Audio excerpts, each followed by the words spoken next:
Dear students, பரீட்சையால் இன்னைக்கு பாரக்கடி பார்க்க போகிறோம். நேற்று அ ஆ இ ஈ க க க க பார்த்தோம். இன்னைக்கு பாரக்கடி அது எப்படி எழுதுறதுன்னு பார்க்க போகிறோம். அ ஆ மாத்திரா கீழே வந்து ஆக்கு மாத்திரா வராது. நம்ம படிக்கிற க க க க தான் அந்த ஆக்கி மாத்திரா. ஆ அப்படின்னா ஒரு கோடு போடணும். ஈக்கு வந்து இந்த மாதிரி சிம்பிள் போடணும். ஈ இந்த மாதிரி போடணும். உ ஊ ரு ஏ ஐ ஓ ஔ அம்மக இந்த மாத்திரா வந்து ஒவ்வொரு எழுத்துக்கும் அப்ளை பண்ணும்போது ஆ ஆ சவுண்டு தான் வரும்.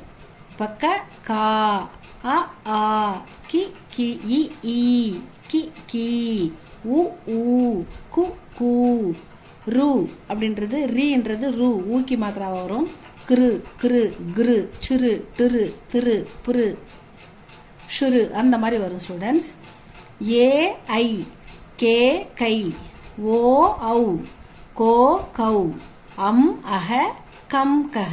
இதுவே சாவா இருந்தால் சம்சக, டாவா இருந்தால் டம் டக, தாவா இருந்தால் தம் தக. அந்த மாதிரி சேம் சவுண்டு தான் ஸ்டூடெண்ட்ஸ். இது ஒரு ஐடியா வச்சு ஈஸியாக படிக்கலாம்.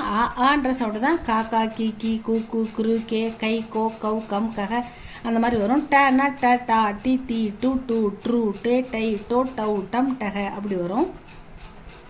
ப அப்படின்னா ப பா பி பி பு பூ ப்ரூ பே பை போ பௌ பம் பக அப்படி வரும் ஸ்டூடெண்ட்ஸ். இது வந்து ஈஸியாக இருக்கும்.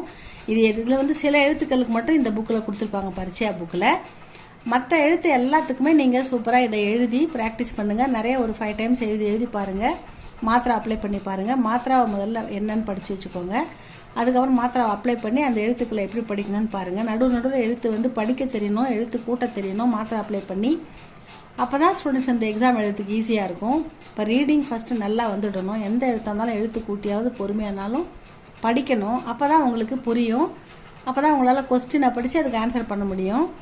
ஸோ அதனால் முதல்ல ரீடிங் நல்லா வந்துடணும். அதனால் பேசிக் வந்து டெய்லியுமே ஒரு தடவை ஆ ஆ இ க க க க கா கா கி கி இது மூணுமே ஒரு தடவை தினமும் 2 டைம் 3 டைம் புக்கை எடுத்து படித்து பாருங்கள். விட்டு போன எழுத்துக்கெலாம் நீங்கள் எழுதி பேரண்ட்ஸ்கிட்ட கரெக்ஷன் வாங்குங்க.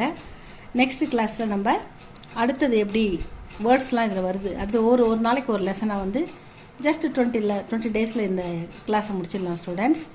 தேங்க்யூ ஃபார் வாட்சிங். ஏதாவது இருந்தால் சொல்லுங்கள் ஸ்டூடெண்ட்ஸ், கமெண்டில் லைக் பண்ணுங்கள், ஷேர் பண்ணுங்கள். தேங்க்யூ ஃபார் வாட்சிங்.